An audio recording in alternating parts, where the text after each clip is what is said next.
guys, what's going on? It is Ash here coming at you today in Clash Royale. I am so excited for today's video because I had Bag on the channel a few days ago covering the top 5 bait decks in the history of Clash Royale, and he mentioned something there when we talked about bait decks, and I tend to agree with him.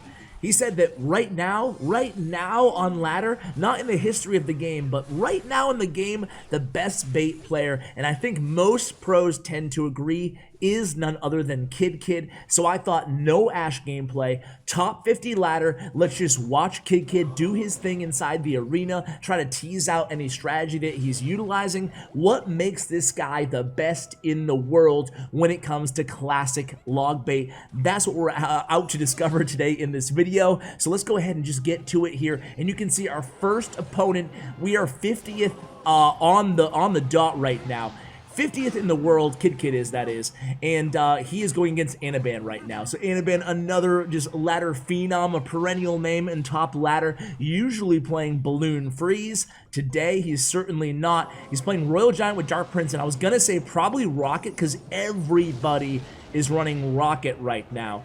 Rocket's just super in vogue. Ooh, nice activation there. Maybe Kidkid not realizing that Tornado was back in cycle, or maybe forgetting that he had Tornado at all in this deck. So a rare mistake giving up that King Tower activation by Kidkid there. But yeah, Rocket, like I was saying, Executioner is super strong, probably in my opinion the second strongest card in the game, maybe the first strongest.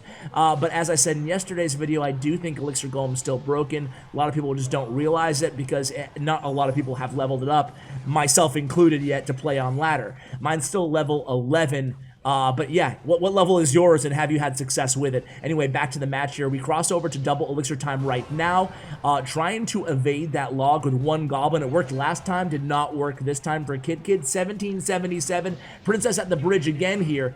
That's going to be one hit, make it 2 hits. Beautiful play there by Kidkid, knowing the hit speed of the Dark Prince was not fast enough to kill that princess before she got an additional hit off. Now 666, the number of the beast. Remaining damage there on the left side tower. Rocket log against that Royal Giant there. Nice furnace at the bridge. Nice wherewithal to know that Kidkid was going to go with the Goblin Gang there. And then a rocket comes down against the tower. So Inaban is in hustle mode here, trying to cycle to 2 rockets. So here we go, left tower down. Now can Anaban cycle to another rocket is the question. I think he can. I think so. Dark Prince played. I think he's one more card, needs to be played. Oh, he goes with Royal Giant. Okay, log, now it's back in hand, not enough elixir, that's gonna be GG's. So Kidkid takes down Anaban. Anaban's snipe is down. Let's go into the next match, guys. GG's there. Alright guys, into match number 2 against Flobby. What the heck is this, man? First we face Anaban, and now we face Flobby. Yeah, this is a good video so far. I mean, if we win, right? Flobby has been playing an absolutely crazy deck. I wonder if he's running it right now. It's a mirror deck that he messaged me about. I want to have him on the channel with this, regardless of whether or not he can beat Kidkid with it. But he has been it's the deck. He's been destroying right now with the Sparky mirror deck, because everybody's running Rocket for Sparky. You bait out the Rocket and then you can mirror another Sparky with it. And yeah, we'll see. I mean, this has got to be the deck because Flobby just messaged me about it. I'm going to record with him later on today. This might be tomorrow's video here on the channel. So subscribe, turn on your bell notifications, and do all that other stuff that YouTubers always ask you incessantly to do. So here we go. Like, subscribe, comment. What else do they ask? Anyway, here it is. Elixir Golem, Sparky, level 14 Sparky coming in. Rocket down on the Inferno Tower. Can we defend here? Knight soaks up 1 hit from that level 14 Sparky, so nice defense there, and we actually walk away with a damage advantage, maybe? We finish killing all these blobs, and we have damage advantage and elixir advantage, considering we just killed his elixir golem when we recouped, excuse me, that 4 elixir. And again, notice how often Kidkid against heavier decks plays his princess at the bridge aggressively in single elixir and in double elixir. Again, try to kind of point out, or try to go back and watch, even if you rewatch with me on mute to stop distracting you, right?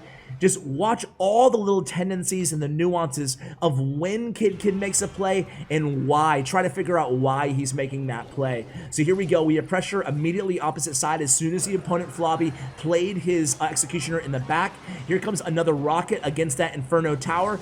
The blob is in two pieces right now. Here comes Lumberjack. Only 40 seconds left. It's becoming kind of do or die at this point for Flobby, so he's just going to keep pressuring at the bridge. That is a defensive Goblin Barrel there to handle that mirrored level 14 Lumberjack, and here it comes again, 11, 35 HP remaining on that tower. It looks like even the mirrored rocket, is he going to mirror rocket here? He doesn't have mirror in hand. That's going to be one rocket. Now we're going to apply a ton of pressure. Princess at the bridge, Ice Spirit, Goblin Barrel, Knight in the pocket. That tower's going to be down, and wow comes down from Kidkid. He can't believe it. He just took down Flobby and SK Gaming Pro, and it looks like Flobby's deck didn't work for him this time, but I still want to feature this deck. Let's go ahead and... Alright guys, going into match number 3 here against this fellow from Korea. And let's see, he starts out with the Musketeer and then the Skarmy at the bridge.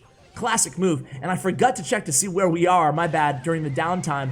A lot of downtime here during these matches. And you think I could go ahead and another King Tower activation there. So interesting that Kidkid is going or giving up the King Tower activation 2 matches. Why doesn't he go in the safe spot? I'm going to ask him why he's not going in safe spot on these Goblin Barrels. Is it on purpose or is it a mistake? And then I'm going to put his answer inside the description of this video in case you guys are curious. Because he's done it twice now. Rarely does Kidkid ever make a mistake. So I just want to find out what the story is with these no safe zone Goblin Barrels. Is he seeing something in the meta? There's plenty of Tornado in the meta, especially with Fisherman not being that great anymore, right? You know how Supercell is.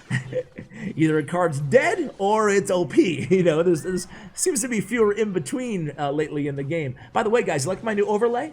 Shout out to Radical Rosh. I'm no longer a part of Nova Esports. After 2.5 years, I made my exit, and I'm actually now a co-owner of Space Station Gaming. So you can see above me, the Space Station logo. Also, above that Inferno Tower on the other side of the overlay there is the Space Station Gaming over Stats Royale. So happy to be there. And we also have kind of the space motif going on in the background of the overlay. And by the way, apologies for the no deck overlay right now. That should be ready for tomorrow's video. So I don't have the deck on the actual overlay on your screen right now, but that will be in tomorrow's video. And as always, you can copy the deck using the deck link in the description below. I have talked on and blabbed on now for 2 whole minutes. Let's pay attention to the gameplay. Obviously, we're going against a Golem clone deck, which is another deck that has made a big comeback even on top ladder recently, guys. 12:30 remaining, so we have a nice damage advantage. We're going to need it. Against a Golem deck, against any heavier deck, you want to have a significant damage advantage going into double elixir time. So a ton of same lane pressure here once the opponent drops the Golem. Let's see how we can defend here playing this classic bait deck with 33 seconds left. Is there enough time? The offensive Inferno Tower on the offensive side, or the other side of the arena. What a play there by Kidkid. I love it. Okay, so that was actually a really smart play, and we're able to defend here. The opponent goes to the Lumberjack at the bridge kind of haphazardly, and oh my god, we lost connection. Sorry about that, guys. But either way, you can see this one is pretty much in the bag. And there we go, maybe a little BM Inferno Tower here. Kidkid really using some unorthodox Inferno Tower placements. Reminds me of the YouTuber tournament when Chief Pat gave me the Inferno Tower BM. Wow, the good old days. Anyway, let's go ahead and see. This time, I will remember to check to see where he is. He is 15th in the world. Be right back. All right, guys, inside the next match here against Draco. From Ryan to Slaves. Okay, feel bad for Ryan, or maybe he has 2 slaves. Either way, I'm not in favor of slavery here in CWA, and I should just shut up now. All right, so here we go. Starting off with the Barbarian Barrel against that, and again we went with a non-safe zone Goblin Barrel. So looks like we're okay with the NATO activation. I don't know. I don't understand why. But anyway, here we go. Mortar. So it's against a mortar bait deck here, guys. Using the Barbarian Barrel, which has kind of made a comeback as well. Knight left lane. Start with a cycled Ice Spirit there. and we go opposite lane with the Goblin Barrel. This time a little bit to the side. If you place it just where Kidkid did, if your opponent has the Barbarian Barrel, you can actually still get a 1 Goblin or sometimes more to connect if they don't have that prediction right, a little bit to the right or a little bit to the left. The opponent misses their poison there on that Princess. That's going to cost them, and Draco not too happy about it, or maybe he is happy, just strumming his Poco emote there. And there we go with the Goblin Barrel attack in the left, no Bar Barrel in hand for the opponent. So 22-40, nice start to this match, and now he has to deal with this Princess there. Log comes down immediately. You can see Kidkid always, he has to be hovering that log, right? Kidkid must be hovering that log every single time he plays that Princess, and he probably has it, like, he doesn't have it in hand right now, but he probably has it right behind her, and if the opponent makes a play just like those Spirit Goblins, you just go boom, boom, let go, you know? So 12-20 now remaining on the tower. Defensive mortar placement by the opponent. You know, I don't really love the defensive mortar there by Draco because think about it, right? He's playing a mortar graveyard. Wow, weird. And this is definitely going to be a graveyard push here. We use a knight there on defense. Bats also coming down from the opponent. We go ahead and we log and Goblin Gang. Nice defense here despite the poison. Going to definitely mitigate damage onto that left tower. Princess played way, way, way in the back. And there it is. GG comes down, 60 HP. The opponent really can't do anything here, especially against Kidkid. I mean, what are we going to do, right? So 2 princesses at this point, just an embarrassment of riches. We start rocketing that right tower, seeing as how the left tower is in log range here. So this one is going to be all she wrote. 25 seconds left. We still evade with the Goblin Barrel, that Barbarian Barrel. Notice how we went inside, and then outside on our Goblin Barrel, trying to keep the opponent guessing with those predicted Barbarian Barrels. Here we go in with a log on defense, and again, 10 seconds or so left inside this match. Where is he going to be on ladder, ladies and gentlemen? Let's go ahead and find out here in just a few seconds. Again, knight in the pocket and princess at the bridge. A lot of princesses at bridge by Kidkid. Let's go ahead and see where he is, ladies and gentlemen. He is 6th in the world. Be right back. All right, guys, into the next match here against High Five. We've seen him quite a few times before here on the channel. Can't forget a name like that. So what will the Clash Gods have in store for us this match, right? It's a bandit start things out. So we have a Mortar Graveyard. We had the Flobby, Mirror, Sparky deck, whatever the heck that was. We had a Golem Clone matchup. What was the other one? Oh, the Anaban Royal Giant Rocket deck. So definitely an interesting variety of decks here inside this video thus far. We go with the log here, trying to keep that princess alive, protecting the princess a lot via the log, and again giving up the King Tower activation is Kidkid. Here we go with the defensive tower finishing off those bats. So we still have the damage advantage there, a pretty significant damage advantage of about 800 HP, about 1 minute into this contest. Baby Dragon in the back for the opponent. And here we go opposite lane with the princess. Here comes the graveyard. So it's a graveyard deck with the bandit and knight. Interesting graveyard deck, right? It's I guess it's Splash Yard to an extent. But it's also, you know, you see the first card or a couple of the first cards. Actually, you see the first 5 cards and you think, okay, maybe this is a P.E.K.K.A deck. We go with a defensive or the protection. Wow.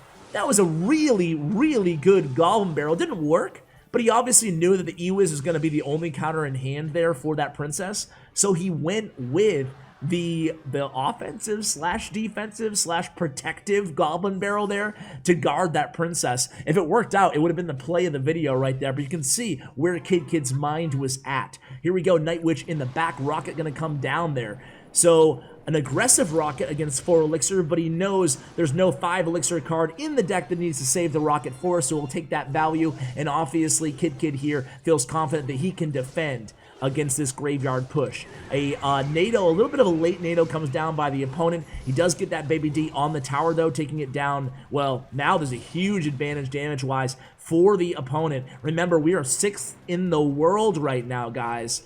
So here it comes. The aggressive Rocket and Goblin Barrel combo there. I guess probably figuring that the Ewiz was going to come down there on defense. Instead, the Mega Knight came down. That was the last card in his deck, and this is going to be really challenging to come back from, and Kidkid knows it. He says, good game. Here comes Law against that graveyard, but the tower is going to be down. Yon's coming in from high 5, and oh my god, he has lost. At least I think so. He's going to save up his elixir for one last push here. Bandit comes down. Here it goes, the same combo. The Goblin Barrel and the Rocket. That's about all he can do there, right? Because it was a nice NATO by the opponent, but otherwise, what are we going to do? Now we get a taste of our own medicine with the BM Graveyard on the opponent's side of the arena. Hey, he's a good sport. He can give it, but he can also take it. Thumbs up comes down from Kidkid. Let's go ahead and hop into another match or two, guys, before we finish off this video. All right, guys, let's go ahead and get that taste out of our mouth here against Lord Schnee from Epic Shucks. So that was another interesting deck there. I kind of like that one, though. The Mega Knight, like a bunch of 4 elixir cards with Mega Knight, like Baby Dragon, Ewiz, Night Witch. What else did he have? It was pretty cool. I like the deck. Anyway, Baby Dragon, again, starting out things here from Lord Schnee. I don't think the Baby Dragon nerf has really affected its use or win rates, really. I think the nerf was okay, but I think it, largely was just a nerf to say that they nerfed one of the strongest cards in the game that they haven't touched really since the beginning of Clash Royale, I want to say, since 2016. We're going into year 4, coming up on year 5, kind of Clash Royale. I really hope we get a big update this November/December. What about you guys? Like, what is your wish list? Maybe I'll make a video about it, about like what I really want to see have happen, but I think that I've made so many of those videos by now that you guys probably already know. Unless you're a new viewer, you're probably already aware of what I'd like to see happen inside the game. I still love the game, still play the game every day. At the same time, I want to see something new, For some reason, the new thing that I want to see, like, aside from all the quality of life stuff, and again, a King Tower activation there, aside from all the quality of life stuff, and this is not a popular request, so this is just my little thing here. I'm not, like, banging these drums to Supercell or anything like that. But I want to see a PvE mode. Like, I really want to see something that, like, a clan boss, Like a huge King Tower, better yet, a dragon or something. Like a huge dragon. We have a baby dragon. Where's the mother dragon? The mother dragon is going to be, like, this huge PvE thing where it has, like, literally millions of HP. And everybody in your clan has one try to do as much damage as they can. And then if you're able to, and then there's different levels of it, right? Like I have a second channel now on Raid Shadow Legends because I started doing it as a sponsored content here on the channel. And I love the game. I know not everybody loves it, but I love it. So I started a second channel. It's called Ash Raid Shadow Legends. Check it out. I'll put it in the link in the description below if you're curious. But anyway, Raid Shadow Legends has a clan boss that there's like 8 levels or 5 levels or whatever of difficulty, right? And you can beat them up to 5 times a day, right? It's not an every weekend thing. It's 5 times a day on each level of difficulty. Easy, medium, hard, brutal, whatever, right? So I would like to see that in Clash Royale, right? And you get really cool rewards the next day based on if your clan was able to take down the clan boss. Not only is that a cool idea in general, in my opinion, it's a little bit of a different spin on the game because it's PvE, you're not facing somebody else. Another Golem deck, by the way, I've kind of blabbed this entire match. But it's also, in my opinion, really a cool way to bring your clan together and give your clan more stuff to do together that's not 1v1 or PvP. Instead, you're all working on the same team to kill like a huge boss. And they could switch bosses based maybe on each season, I don't know. What do you guys think of that idea? Let me know. Anyway, nice victory there. Let's do one more match we can actually pay attention to, and I'll see you in a minute. All right, guys, last match of the video. Yeah, drop me a comment, guys. I'll make sure I read all the comments on this video, at least left in the first hour or two. And let me know what you think of that whole clan boss thing. I really like it. I don't know. Is it the answer to solve all Clash Royale's problems? No, but I like it. Anyway, here we go. It's going to be a Goblin Barrel in the left lane here. And card levels wouldn't matter. I mean, they would matter, but you can still contribute, even if your card levels are low. Hey, even if you're doing, 10,000 damage to the boss or whatever, it's still helpful. You're still helping, It doesn't, you're not made to feel like, oh, I can't do anything because my card levels are low. Anyway, Golem, another Golem deck. This time a Golem, it's another Golem clone deck. Because look, he has Balloon in there and Skarmy and Executioner. We're going to take that right tower. The opponent here may be trying to tower trade. Let's see. Well, definitely trying to tower trade, excuse me. But when you're a golem player, you really can't go, in my opinion, with a... I mean, I don't know. Maybe it's not the end of the world, but I don't like these aggressive tower trade scenarios in single elixir time.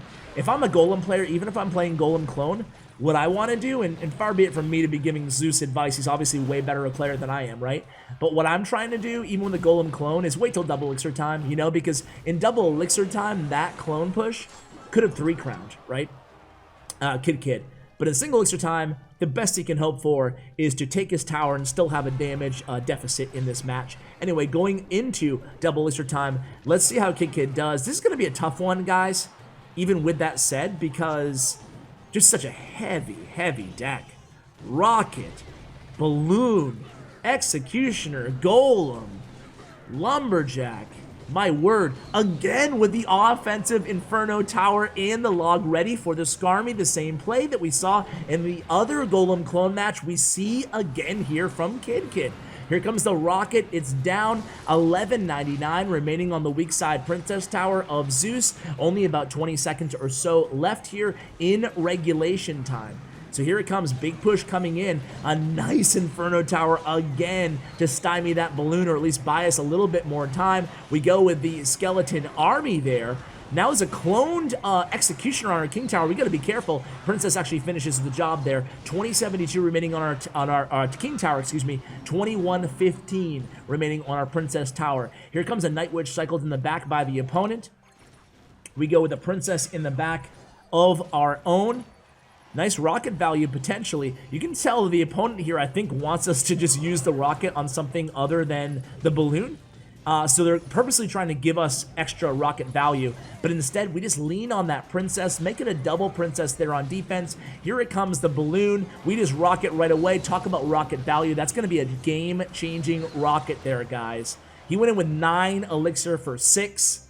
I think that's going to be GG. Well played, comes down from Zeus. It was kind of an all-or-nothing move, but he should have known Rocket was in hand, and Kidkid did a good job not being baited out, not using that Rocket under any other situation. So here it comes, Rocket coming down on offense, Ice Spirit to stop that balloon, and GG's. There it is, guys. So Kidkid is a beast. I think it's official. He only lost 1 match against that graveyard deck this entire video. Guys, follow Kidkid on Twitter and check out his player stats and profile thanks to statsroyale.com. All that information along with the deck link will be in the show notes below, along with my second channel if you want to check it out, guys. Thank you for watching. Huge shout out to Bren Chong, my YouTube partner. Check out his information as well. Thanks, and as always, take care, guys.